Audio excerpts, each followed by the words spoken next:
Hello everyone. आज हम अपनी एट्थ क्लास के जो फर्स्ट चैप्टर है, एट्थ क्लास की जो एनसीईआरटी ज्योग्राफी है, उसका हम फर्स्ट चैप्टर पढ़ रहे हैं। हमने सेवन्थ क्लास के सारे चैप्टर पढ़ लिए हैं, अब हम एट्थ क्लास पे आ गए हैं। तो एट्थ क्लास के पहले चैप्टर का नाम है रिसोर्सेज। तो इसमें हम रिसोर्सेज के बारे में पढ़ेंगे। तो रिसोर्सेज का मतलब क्या होता है, इसके टाइप्स कितने होते हैं और कौन कौन से इसके टाइप्स, हम टाइप्स के बारे में पढ़ेंगे। तो इसमें जो ये फालतू की बातें हैं, ये बातें ना करके, मतलब इसमें जो कहानी वगैरह बता रखी है, ऐसी बकवास सी कहानी, इस पर टाइम वेस्ट ना करके सीधे मुद्दे वाली बात पे आते हैं। तो इसमें ना ये जो पूरा पैराग्राफ है ना, ये इसमें ना कहानी बता रखी है बस ऐसे ही कि भाई आप वो ना कुछ लोग हैं वो रिसोर्स के बारे में बात कर रहे हैं। रिसोर्स की डेफिनेशन दे रखी है, मैं सिंपली बता देती हूँ मैं रिसोर्स का मतलब क्या होता है। तो यहाँ पे बता रखा है, उसमें पूरे पैराग्राफ में रिसोर्स की डेफिनेशन बता रखी है। तो रिसोर्स का मतलब होता क्या है, अब देखो। रिसोर्स का मतलब वो होता है जैसे कि ऐसे कोई भी चीज़ जो हमें कहाँ से मिल रही है, इन्वायरमेंट से मिल रही है। कहाँ से मिल रही है, इन्वायरमेंट से मिल रही है, और उसका हम इस्तेमाल कर रहे हैं अपनी नीड्स को पूरी करने के लिए। जो हमारी ज़रूरतें हैं उनको पूरी करने के लिए हम उनका इस्तेमाल कर रहे हैं, ठीक है। तो उन्हें ही कहते हैं हम रिसोर्स जो हम अपनी डेली लाइफ में उनका इस्तेमाल करते हैं उनको कहते हैं रिसोर्स। उनकी कुछ वैल्यू होती है, ठीक है। तो तभी उनका इस्तेमाल करते हैं। जैसे कि वाटर हो गया, वाटर हमें इन्वायरमेंट से ही मिल रहा है और उसका हम इस्तेमाल कर रहे हैं अपनी। जैसे कि हम कभी भी प्यास हमें लगती है तो हम पानी पीते हैं, तो वो हमारी क्या है, वो नीड थी कि हमें भाई प्यास लग रही है, हमें पानी चाहिए। तो वाटर ने हमारी उस नीड को ख़त्म करा। तो वाटर क्या है, वाटर एक रिसोर्स है। तो यही है रिसोर्स की डेफिनेशन, ठीक है। अब रिसोर्स के टाइप्स हैं, तो मैंने एक चार्ट बना देती हूँ आपके लिए। रिसोर्स है, रिसोर्स के हैं 3 टाइप्स। रिसोर्स कौन कौन से होते हैं, एक तो होते हैं नेचुरल रिसोर्स, एक होते हैं ह्यूमन मेड रिसोर्स जो ह्यूमन ने बनाए हैं, ठीक है, ह्यूमन मेड रिसोर्स। एक होते हैं हमारे खुद ह्यूमन भी क्या है, ह्यूमन एक रिसोर्स है। ह्यूमन एक रिसोर्स कैसे है, ह्यूमन देखो बहुत सारी चीज़ें इन्वेंशन वगैरह कर रहा है, बहुत सारी नई नई चीज़ें बना रहा है, तो वो भी तो हमारी नीड्स को पूरी कर रहा है। तो ह्यूमन भी एक क्या है, ह्यूमन भी एक रिसोर्स है। तो 3 तरह के हम पढ़ेंगे, नेचुरल, ह्यूमन मेड और खुद ह्यूमन के बारे में भी हम पढ़ेंगे, ठीक। तो पहला हम पढ़ते हैं किसके बारे में, नेचुरल रिसोर्सेज के बारे में। तो अब बात करते हैं नेचुरल रिसोर्सेज की। तो नेचुरल रिसोर्सेज नाम से ही पता चल रहा है नेचर, मतलब इसका नाम जो है नेचर से रिलेटेड है। वो रिसोर्सेज जो हमें कहाँ से मिलते हैं, जो हमें मिलते हैं नेचर से, उन्हें कहते हैं हम नेचुरल रिसोर्सेज। जो मतलब कि हमें नेचर से मिल रहे हैं, हमने उसमें कुछ भी मॉडिफिकेशन या कुछ भी चेंजेस हमने नहीं करे हैं, उसको बोलते हैं नेचुरल रिसोर्सेज। फॉर एग्जाम्पल जैसे कि जो हवा जो हम सांस ले रहे हैं, हवा जो लेक्स में और रिवर्स में जो वाटर है जिसका हम इस्तेमाल कर रहे हैं, जो मिनरल्स हैं, जो सॉइल्स हैं, ये सारे क्या हैं, ये है नेचुरल रिसोर्सेज जो डायरेक्टली हमें नेचर से मिल रहे हैं। हम इनको बना तो रहे नहीं, हमें ये नेचर से मिल रहे हैं और हम इनका क्या कर रहे हैं, इस्तेमाल कर रहे हैं। तो ये एज अ गिफ्ट है नेचर की तरफ से हमारे लिए। तो अब इन नेचुरल रिसोर्सेज को ना अलग अलग कैटेगरीज में या अलग अलग ग्रुप्स में क्लासीफाई किया गया है। पहला ग्रुप कौन सा है, on the basis of level of development and use, on the basis of origin, on the basis of stock and distribution, ठीक है। तो पहले अगर बात करें on the basis of development and use, तो उसके 2 पार्ट्स हैं। On the basis of development और एंड यूज़ के 2 पार्ट्स हैं। कौन कौन से पार्ट्स हैं, एक तो है एक्चुअल रिसोर्सेज और एक है पोटेंशियल रिसोर्सेज। तो अभी देखते हैं हम एक्चुअल रिसोर्सेज क्या होते हैं और पोटेंशियल रिसोर्सेज क्या होते हैं। तो हम बात कर रहे थे एक्चुअल रिसोर्स की और पोटेंशियल रिसोर्स की। तो एक्चुअल रिसोर्स क्या होते हैं और पोटेंशियल रिसोर्स क्या होते हैं, तो इन दोनों में देखो डिफरेंस समझते हैं। एक्चुअल रिसोर्स वो रिसोर्स होते हैं, मतलब कि कोई भी चीज़ है जिसकी क्वांटिटी हमें पता हो कि भाई ये कितनी क्वांटिटी में या कितनी मात्रा में ये मौजूद है, उसको कहते हैं हम एक्चुअल रिसोर्सेज, ठीक है। जैसे कि फॉर एग्जांपल जैसे कि जर्मनी में ना कोल पाया जाता है, कहाँ पर, एक रूहर है, एक रीजन है जिसका नाम है रूहर। तो जर्मनी में एक रीजन है रूहर, वहाँ पे कोल पाया जाता है, तो उसकी क्वांटिटी हमें पता है कि भाई वहाँ पे कितना है। ऐसे ही वेस्ट एशिया में पेट्रोलियम पाया जाता है। और हमारी जो डेक्कन प्लेट्यू है, हमें पता है ना डेक्कन प्लेट्यू है यहाँ पे महाराष्ट्र में, तो डेक्कन प्लेट्यू में डार्क सॉइल्स है, यानी कि ब्लैक सॉइल्स है, तो यहाँ पे ब्लैक सॉइल पाई जाती है। तो इन सब की क्वांटिटी हमें पता है। जैसे कोल की क्वांटिटी हमें जर्मनी में पता है, पेट्रोलियम की क्वांटिटी हमें वेस्ट एशिया में पता है, और जो डार्क सॉइल्स है उनकी क्वांटिटी हमें महाराष्ट्र में पता है। तो इन सब की हमें क्वांटिटी पता है, इसलिए इन्हें हम कहते हैं एक्चुअल रिसोर्सेज, जिनकी क्वांटिटी हमें पता होती है कि भाई कितनी मात्रा में ही है, ठीक है। अब हम बात करते हैं पोटेंशियल रिसोर्स की। तो एक्चुअल रिसोर्स जिसकी क्वांटिटी हमें पता है, एंड पोटेंशियल रिसोर्स है जिनकी क्वांटिटी के बारे में हमें कुछ नहीं पता। हमें ज़्यादा जानकारी नहीं है कि भाई वो कितनी मात्रा में है या कम में है या ज़्यादा में है, जिसके बारे में हमें ज़्यादा पता नहीं है। और पोटेंशियल रिसोर्स वो रिसोर्स भी होते हैं जिनका हम इस्तेमाल अभी तो प्रेजेंट में तो नहीं कर रहे हैं, लेकिन क्या पता फ्यूचर में हम उनका इस्तेमाल करें। प्रेजेंट में हम उनका इस्तेमाल नहीं कर रहे हैं, फ्यूचर में हम उनका इस्तेमाल कर सकते हैं। जैसे कि हमें ना लद्दाख में क्या मिला है, लद्दाख में मिला है हमें यूरेनियम। तो यूरेनियम से एनर्जी वगैरह जनरेट किए जाती है। तो हमें अभी यूरेनियम का थोड़ा बहुत ही पार्ट मिला है, तो हमें नहीं पता है कि लद्दाख में अभी ये कितना है। अब फिर अगर हमें जैसे ज़्यादा मिल जाता है ये लद्दाख में, तो यूरेनियम से हम एनर्जी जनरेट करेंगे, इलेक्ट्रिसिटी में हेल्प करेगा वगैरह वगैरह। तो अभी हमें इसका इस्तेमाल नहीं करें, क्या पता इसका इस्तेमाल हम कब करें, हम इसका इस्तेमाल करें फ्यूचर में। तो ये क्या है, ये एक पोटेंशियल रिसोर्स है, ठीक है। ऐसे ही पहले हमें ना हाई स्पीड विंड्स थी ना, मतलब कि जो बहुत तेज़ हवाएं चलती थी, बहुत तेज़ हवा चलती है। पहले हम जैसे कि हमें इनके बारे में कुछ पता नहीं था, हवाओं के बारे में ज़्यादा, मतलब कि हमें ये नहीं पता था कि इनसे भाई एनर्जी भी जनरेट की जाती है। इन हवाओं से जो विंड चल रही है बहुत तेज़ तेज़, इनसे एनर्जी भी जनरेट कर सकते हैं। तो ये हमें नहीं पता था पहले। तो पहले ये क्या थी, पहले ये थी ये पोटेंशियल रिसोर्स। लेकिन अब हम इनसे ना, ये जो हवाएं चल रही हैं इनसे हम विंड एनर्जी जनरेट कर लेते हैं। जैसे कि वो विंड मिल्स लगा के, ये जो क्या है ये विंड मिल्स है, इनसे हम क्या करते हैं, विंड एनर्जी जनरेट करते हैं। तो ऐसे कहाँ पे करते हैं, ऐसे कर जैसे कि हमें नेदरलैंड में देखने को मिलता है कि ऐसे ही विंड मिल से क्या करते हैं, विंड एनर्जी जनरेट करते हैं। तो पहले तो जब इनके बारे में हमें नहीं पता था, तो ये क्या थे, पहले ये थी ये पोटेंशियल रिसोर्स। लेकिन जब इनके बारे में हमें विंड के बारे में पता चल गया, हमें पता चल गया कि इनसे हम एनर्जी भी जनरेट कर सकते हैं, तो ये क्या हो गया, ये हो गया एक्चुअल रिसोर्स, क्योंकि हमें इनके बारे में पता चल चुका है, ठीक है। तो ये हो गया हमारा पोटेंशियल रिसोर्स और actual resource. I hope difference समझ में आ गया होगा।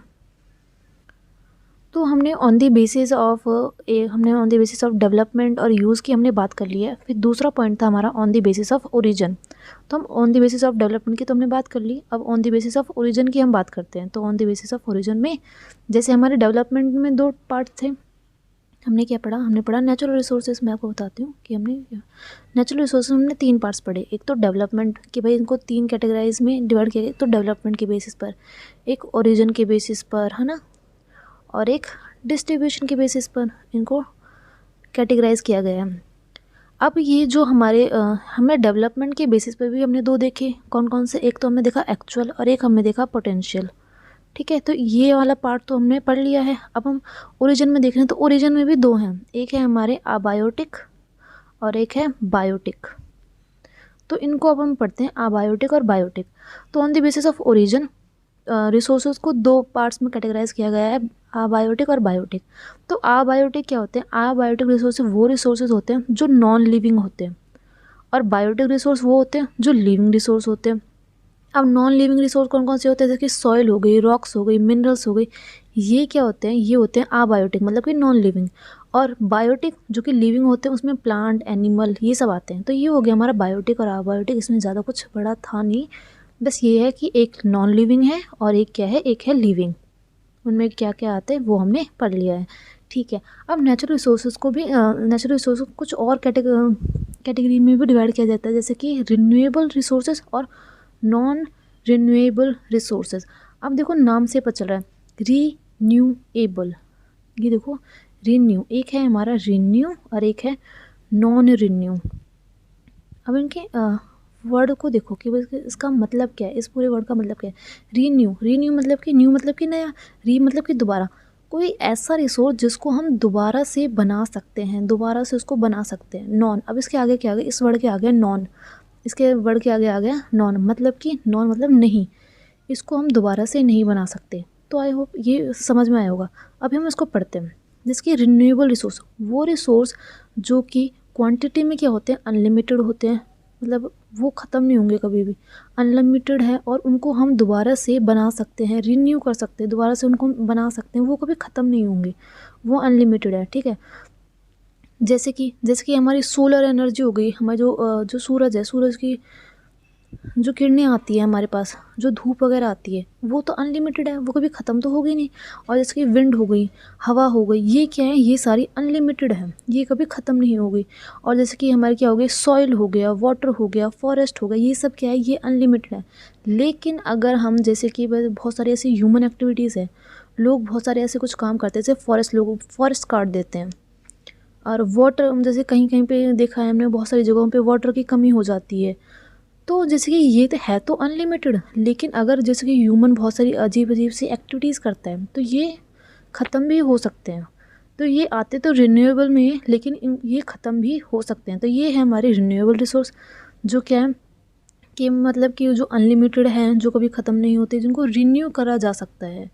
ठीक है, तो ये हो गया मैं रिन्यूएबल रिसोर्स। अब पढ़ते हैं हम non renewable resource. Non renewable मतलब जिनको हम दोबारा से बना नहीं सकते। नॉन रिन्यूएबल रिसोर्स जैसे कि हमने इसमें देखा ये अनलिमिटेड है, तो ये क्या है, ये है लिमिटेड है।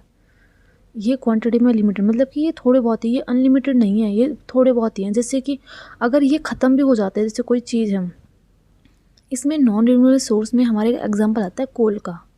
कोल, पेट्रोलियम, नेचुरल गैस, अगर ये ख़त्म हो गए, जैसे कि ये मान लो ये ख़त्म हो गए, तो इनको ना सालों, करोड़ साल लग जाएंगे, मतलब कि 1000 साल लग जाएंगे इनको बनने में। बहुत ज़्यादा साल लग जाते हैं इनको बनने में। करोड़ तो चलो मैंने गलती बोल दिया, बहुत 1000 साल लग जाते हैं इनको बनने में। तो ये होते हैं हमारे नॉन रिन्यूएबल रिसोर्स, जो लिमिटेड होते हैं। इनकी मतलब कि ये अनलिमिटेड नहीं है, तो इसको इसलिए हमें कोल, पेट्रोलियम और नेचुरल गैस को ठीक से इस्तेमाल करना चाहिए, मतलब उनको वेस्ट वगैरह नहीं करना चाहिए, क्योंकि इनको बहुत ही ज़्यादा साल लगते हैं, बहुत ही 1000 साल लगते हैं इनको बनने में। तो ये हो गया हमारा रिन्यूएबल रिसोर्स और नॉन रिन्यूएबल रिसोर्स। अब देखेंगे हम ऑन दी जो लास्ट हमारा जो टाइप बचा था ना, on the basis of distribution, तो इसके बेसिस पर और देख लेते हैं। तो अब जो हमारा लास्ट बच रहा है on the basis of distribution, तो on the basis of distribution में भी दो टाइप्स हैं, अनबायोटिक्स और लोकलाइज। अनबायोटिक्स मतलब कि वो ऐसे रिसोर्स जो हर जगह पाए जाते हैं, मतलब आप कहीं पे भी जाओ, अर्थ के कोई से भी प्लेस पर जाओ, आपको वो चीज़ मिलेगी ही मिलेगी।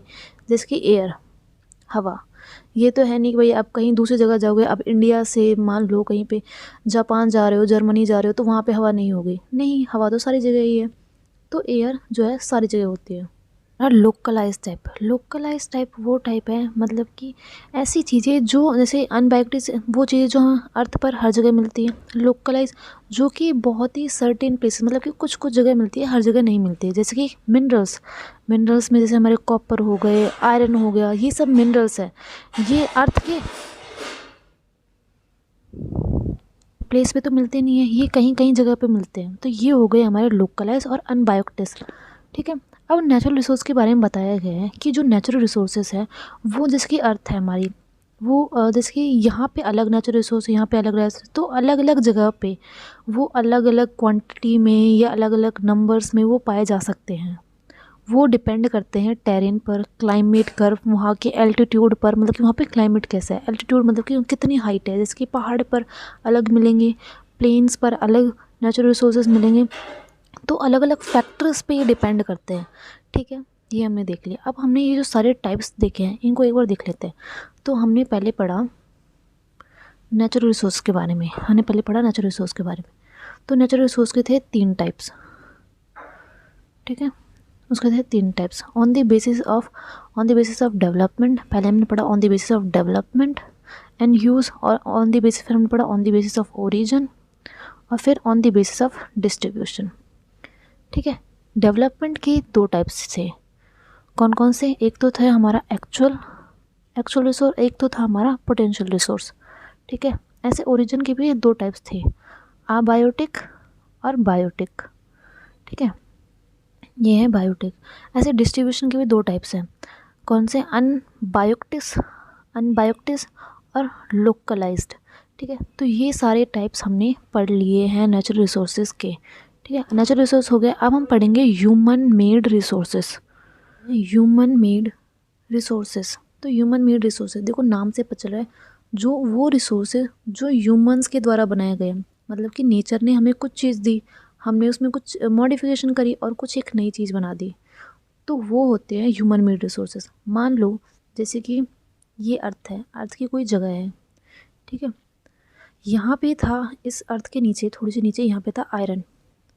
तो जब हमें आयरन के बारे में पता ही नहीं है, जैसे हमने यहाँ पे खोदना चालू करा, हम जैसे यहाँ पे कुछ कोई इंसान है, यहाँ पे कुआं बनाना चाहता है।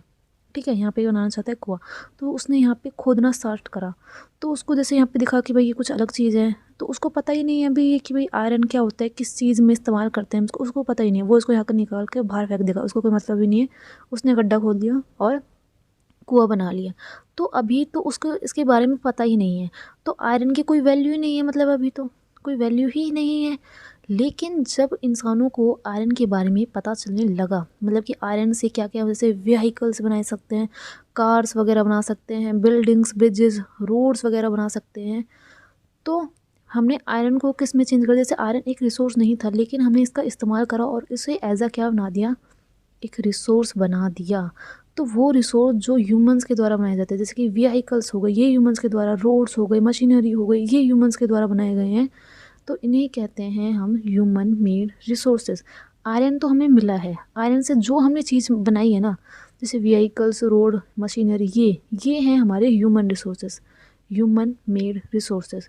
ठीक है, जैसे कि टेक्नोलॉजी, अलग अलग टेक्नोलॉजी का इस्तेमाल करके हमने क्या बनाई है, ये रिसोर्सेज बनाए हैं, तो इसे कहते हैं हम ह्यूमन मेड रिसोर्सेज, जो ह्यूमंस के द्वारा बनाए गए हैं। ठीक है, अब हम पढ़ते हैं ह्यूमन रिसोर्स। तो ह्यूमन मेड रिसोर्स होगा, तो दो हैं, एक है ह्यूमन मेड रिसोर्स और एक है ह्यूमन रिसोर्स। ह्यूमन मेड जो ह्यूमंस ने बनाया है, ह्यूमंस मतलब कि जो लोगों ने बनाया है, उसको कहते हैं ह्यूमन रिसोर्स। अब ह्यूमन रिसोर्स का मतलब क्या है, ह्यूमन जो पीपल है ना, जो लोग हैं, ह्यूमन जो लोग हैं ना, वो खुद भी क्या है, वो खुद भी एक रिसोर्स है, वो एक खुद भी एक रिसोर्स। जैसे हमने देखा अभी आयरन क्या है, आयरन एक रिसोर्स है ना, वाटर एक रिसोर्स है, एयर एक रिसोर्स है, उसी तरह ह्यूमन भी ना एक रिसोर्स ही है।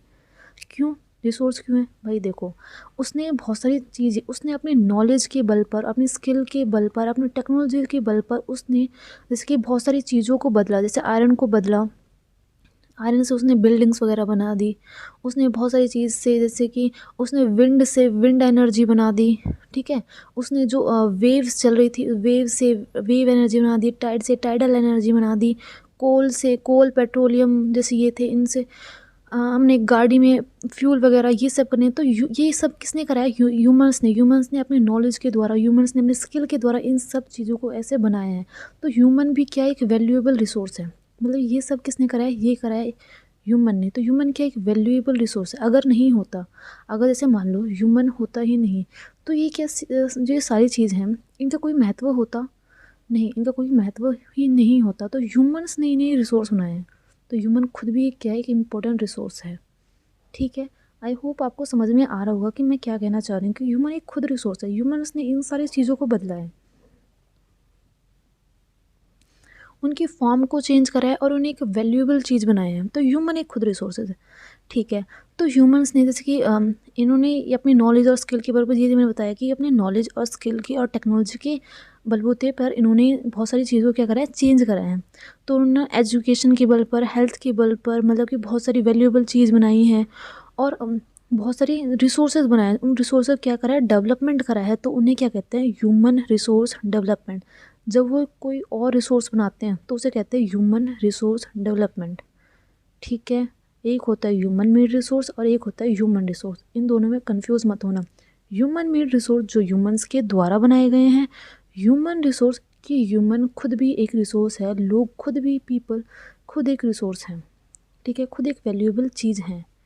ठीक है, अब देखो इस बॉक्स में क्या लिख रहा है, इसमें लिख रहा है कि ह्यूमन रिसोर्स, हमने देखा ना कि ह्यूमन एक खुद एक रिसोर्स है, तो उसने अपनी जो एबिलिटीज़ है, अपनी जो फिज़िकल और मेंटल जो उसके थॉट्स हैं, उनकी जो एबिलिटीज़ हैं, उसके चलते उसने जैसे कोई भी चीज़ है उसकी फॉर्म को चेंज करके उसको एक नया चीज़ बना दिया, उसको क्या बना दिया, उसे ऐसा रिसोर्स बना दिया। जैसे हमने आयरन की ये बात करी, हमने आयरन की बात करी तो आयरन का ये एग्जांपल लेंगे कि भाई आयरन जब किसी को कुछ पता ही नहीं था, फिर बाद में उसको उसकी फॉर्म चेंज करी उसने और उसे क्या बना दिया, ऐसा रिसोर्स बना दिया। ठीक है, तो ह्यूमन क्या है, ह्यूमन एक खुद रिसोर्स है, एक वैल्यूएबल रिसोर्स है, उसने अपनी स्किल से किसी भी चीज़ को एक रिसोर्स बना दिया। कोई एक चीज़ थी, उसकी फॉर्म चेंज करी और उसे क्या बना दिया, रिसोर्स बना दिया। ठीक है, तो ये हो गया हमारा ह्यूमन रिसोर्स। तो अब हम पढ़ रहे हैं कंजर्वेशन रिसोर्सेज के बारे में। कंजर्वेशन रिसोर्स का मतलब होता है, तो इसको हम एक कहानी से देखते हैं कि इसमें एक कहानी से लिखी है, तो हम उससे पता चल जाएगा हमें कंजर्वेशन रिसोर्स का मतलब क्या होता है। तो इसमें एक लड़की होती है मोना, इस पूरी कहानी में एक लड़की होती है मोना, उसे एक बहुत ही अजीब सा सपना आता है। ये लड़की है मोना, इसको सपना आ रहा है बहुत ही अजीब सा, उसको सपना आ रहा है कि भाई हमारे जो अर्थ है ना, अर्थ पे पानी पानी ख़त्म हो गया है, और पानी नहीं है, और मतलब खाने के लिए फल फ्रूट्स खाना नहीं है, लोग ऐसे भटक रहे हैं, मतलब बहुत ही ज़्यादा तड़प रहे हैं, लोगों को बहुत ज़्यादा सर्वाइव करना पड़ रहा है, बहुत सारी चीज़ें नहीं हैं। तो फिर ये जो अपना सपना है ना, ये जो लड़की है मोना, तो अब इसमें 2 टर्म्स हैं, एक है हमारा रिसोर्स कंजर्वेशन और एक है हमारा सस्टेनेबल डेवलपमेंट। तो इन 2 टर्म्स को हम समझते हैं। तो पहला देखो, रिसोर्स कंजर्वेशन क्या होता है। रिसोर्स कंजर्वेशन, तो रिसोर्स कंजर्वेशन का मतलब होता है कि भाई कुछ रिसोर्स होते हैं जो रिन्यूएबल होते हैं। रिन्यूएबल मतलब कि वो जो है वो ख़त्म नहीं होते, वो दोबारा से जनरेट हो जाते हैं, जो अनलिमिटेड होते हैं।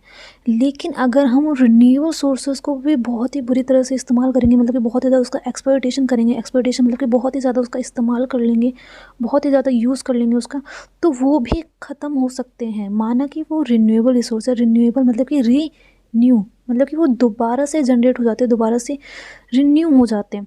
तो वो रिसोर्सेज जो दोबारा से रिन्यू हो जाते हैं उनको टाइम देना, तो उनमें कुछ टाइम लगता है रिन्यू होने में, उनको दोबारा से जनरेट होने में कुछ टाइम लगता है, तो उनको दोबारा से टाइम देना, उनको थोड़ा टाइम देना रिन्यू होने के लिए, तो वही होता है हमारा रिसोर्स कंजर्वेशन। तो रिसोर्स कंजर्वेशन क्या है कि जो रिन्यूएबल रिसोर्सेज हैं उनको ये नहीं कि उनका आप इस्तेमाल ही करते जाओ, बहुत ही ज़्यादा इस्तेमाल करो, उसको बहुत ज़्यादा एक्सप्लॉयटेशन करो, ये नहीं करना है। उनको कुछ टाइम देना है ताकि वो रिन्यू हो सके, इसको कहते हैं रिसोर्स कंजर्वेशन। ठीक है, अब आता है हमारा सस्टेनेबल डेवलपमेंट। तो अब मैं आपको एक एग्जांपल से समझाती हूँ। सस्टेनेबल डेवलपमेंट का मतलब क्या होता है। मान लो आपके घर में कुछ एक मिठाई का डिब्बा आया, ठीक है, उसमें बहुत सारी क्या है, मान लो उसमें बहुत सारी मिठाई हैं, ठीक है। अब मानो कि भाई आपके घर में बहुत सारे सदस्य हैं, हम जैसे आप हो, आपका भाई बहन, बहुत सारे लोग हैं, मम्मी पापा। तो मान लो अभी फ़िलहाल घर में कौन, आप ही हो, ठीक है, और कोई नहीं है। आपको ही कोई इंसान जो है मिठाई का डिब्बा देके गया है, ये लोग, और आप घर में कोई नहीं है, सिर्फ आप ही हो।